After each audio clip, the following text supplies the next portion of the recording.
I have been taking way too many breaks lately. Now I'm somehow behind on releases when we just had a drought? The Green Knight was a movie I didn't know I wanted until I saw it. Unfortunately, it's only available in theaters because not all studios and entities have left the archaic practice of movie theater exclusive releases. Before even seeing the movie, the one thing I kept seeing everywhere was people not understanding the message of the story. Well, luckily the director isn't lost in his own farts and actually wanted to explain his ideas in interviews, so we do have some answers for those confused. I will talk about what he said in a bit, but first, what did I take away from the film? Well, first, this is not something you should be watching with your family. A large part of this story's message has to do with a negative view on parents, and those you're related to by blood. So unless you want some uncomfortable feelings, I suggest a different watch party. But anyways, the movie itself was phenomenal. This is one of those artsy movies I can really sink my teeth into. It doesn't leave every other scene up to so much interpretation that they feel vacuous and empty, but it has concrete, complex ideas that the viewer can take in many directions. The original story by Sir Gawain focuses on honor, and is a deconstruction of the perceptions we hold towards those in high regard. Honor doesn't make the person, but honor is something anyone can achieve,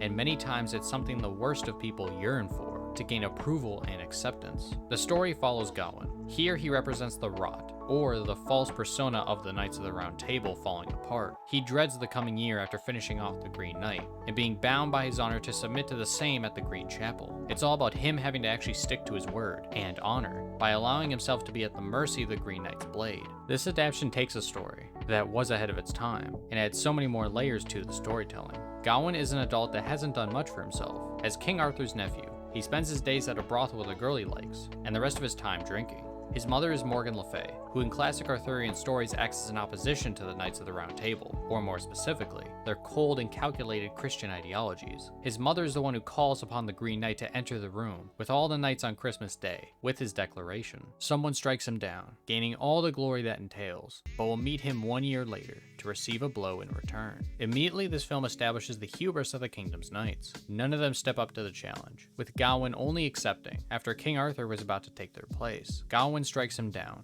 and the Green Knight rides out of the castle, like the Headless Horseman. Traditionally, the Headless Horseman symbolizes the rift between reality and imagination, which puts the Green Knight in an interesting position. Before Gawain accepts the challenge, he represents a strong, imposing reality that not a single knight was willing to confront. Their honor only exists through legend and story, while their current self is left frozen. But after being struck down, the Green Knight now represents what Gawain yearns for: honor. Throughout the story, the film would cut to random villages showing a puppet show of Gawain's supposed grand feat. But in opposition to something that's supposed to be so grand, it's only a couple seconds story of the Green Knight's appearance and quick defeat. But later on, the story becomes a bit longer, showing his eventual fate when he arrives at the Green Chapel. In modern times, critiquing honor isn't nearly as relevant as it once was, but this story has a unique way of connecting human pride throughout history. Gawain's mother sets up this challenge as an opportunity for him to attain the honor he has been missing. Before leaving on his journey to the Green Chapel, he is given a lot of supplies. He was given a sword,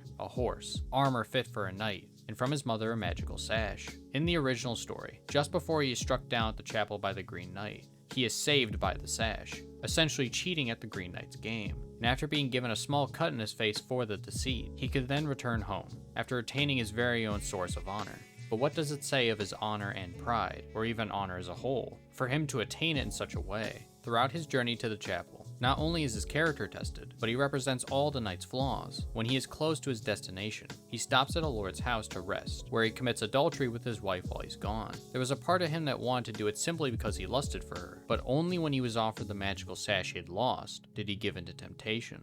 The entire journey was orchestrated by Morgan Le Fay, so Gawain could attain honor, just like the rest of the knights, but in the end all he found from that journey were flaws. He thought the journey would make him a changed man, but all it did was make him face how broken he is. Earlier I mentioned parenthood, and how this film has quite a bit to say on the topic. Something the director David Lowery talked about when describing the movie is how his own relationship with his mother bled into the writing. The failure to launch syndrome vibes, with Gawain being stuck in his own fragmented mind, while his mother orchestrates a journey for him to realize his own destiny. Yet it fails. She tries to make him realize his own destiny by crafting one herself. The very idea of being your own person is relying on your destiny being all your own, but all she ends up doing is exerting control over him. Even worse, throughout the story she creates many ways to torture him. The Lord's Manor section in particular was really the most haunting. He ends up knowing with the guy's wife, and she holds the face of the girl he liked back home. But there is also the guy, who also in a way tries to seduce him, stealing a kiss from him without his consent.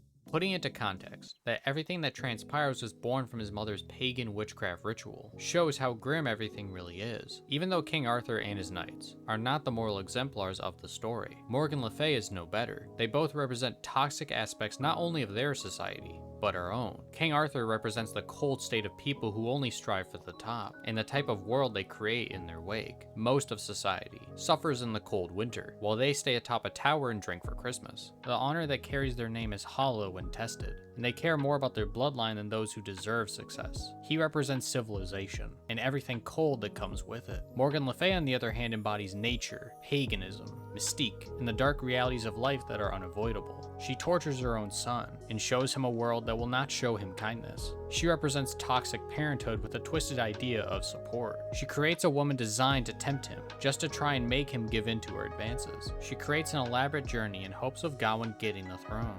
The king and his mother both represent the rotting center of their world that Gawain has unknowingly gotten stuck in. But this film does show something about our world as well. There are people who twist their worldview, in the view of those around them, to control things. King Arthur being like the conservatives stuck in the past thinkers of the world, who strive to have nothing change unless it aligns with their old age traditional goals. Those who reach power tend to fall into these ideologies and become consumed by their own selfishness, falling deeper into the darkest parts of that mindset. Morgan Le Fay is an allusion to how those with power over you, regardless of what they say or maybe should be doing, still act for themselves. She's also an allusion to dark inevitabilities, or the worst parts of life that people deal with. But at the same time, they aren't so inevitable, because nature is only really as cruel as she says it is, because she's making it out to be that way. Gawain's journey and quest wouldn't have been the way it was if it wasn't for his mother. She then preaches about how cruel life is, and the comfort that brings. Overall, she represents the darker aspects of our lives outside of ourselves, while King Arthur represents all the dark aspects within us. After all the trials, he was about to arrive at the Green Chapel, but the fox who has been with him for most of his journey speaks. The fox tells him only doom is ahead,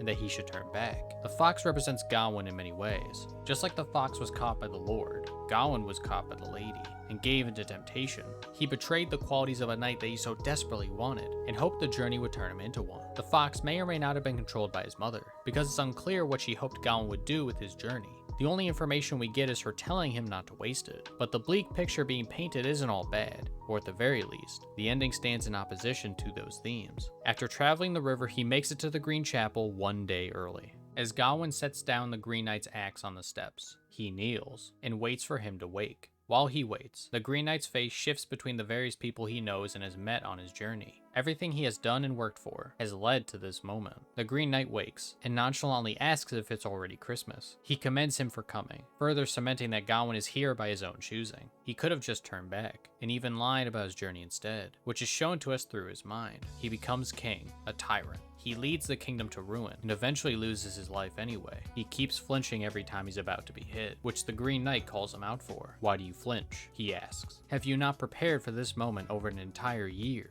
His answer was sometimes. There is no preparing for something like this. But after imagining his end, he finds his resolve. He takes off the magical sash given to him by his mother, and with a lot more confidence, says he is ready. But instead of finishing the game, the Green Knight compliments him for finally showing courage and resolve. With one of his fingers, he makes a cut on his cheek and says, "Now off with your head." Did the Green Knight let him live, or did he not? In the original story, Gawain does not learn the lessons he does here. He doesn't take off the sash, and uses it to cheat the Green Knight's game. But he had no honor. He was still just like the rest of the Round Table Knights. This Gawain, however, did not give in to Morgan Le Fay or King Arthur. He chose to meet his end with confidence. He chooses the Green Knight's game. As he was flinching earlier, as he was about to be struck, he questions if all of this is really a game. The Green Knight, without any malice or emotion, tells him, why wouldn't it be? But was it really a game? You can interpret Morgan Le Fay's actions as a way to turn her son into an honorable man, and in some ways that is true, but ultimately his fate in the Green Chapel is one he carved for himself, ripping himself from the influence of his mother and King Arthur. And the end of the game is him choosing honor,